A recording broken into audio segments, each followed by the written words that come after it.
Hello అండి, welcome back to my channel Vaishnavi's వంటిల్లు. ఈరోజు మా ఆయన లంచ్ బాక్స్ కోసం నేను రైస్ అండ్ ఆలు బచ్చలాకు కూర చేస్తున్నా. అది ఎలాగో చూసేద్దాం రండి. ముందుగా ప్యాన్ పెట్టి ప్యాన్ వేడెక్కాక ఆయిల్ వేసి ఆయిల్లోకి పోపు దినుసులు వేశాక అవి చిటపట్లాడిన తర్వాత సన్నగా క్యూబ్స్ లాగా కట్ చేసుకున్న ఆలుని అందులో వేసి ఇలా గోల్డెన్ బ్రౌన్ కలర్ వచ్చే వరకు వేపండి.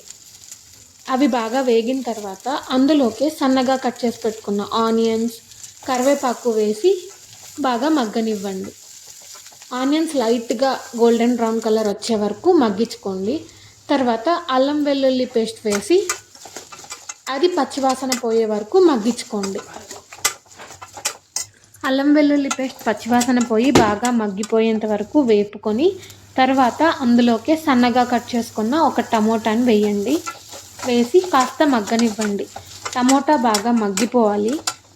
మగ్గిపోయిన తర్వాత అందులోకి చిటికెడు పసుపు, కాస్త ఉప్పు వేసుకోండి. వేసుకొని బాగా కలపండి. మూత పెట్టుకొని మగ్గించారంటే త్వరగా మగ్గిపోతాయి. అవన్నీ మగ్గిపోయిన తర్వాత అందులోకి 1 టేబుల్ స్పూన్ కారం పొడి వేసుకోండి. వేసి అలాగే అందులోకి గరం మసాలా ఒక 2 టేబుల్ స్పూన్స్ దాకా వేసుకోండి. అలాగే ధనియా పౌడర్ కొద్దిగా, తర్వాత కొంచెం జీరా పౌడర్ వేసి బాగా కలపండి.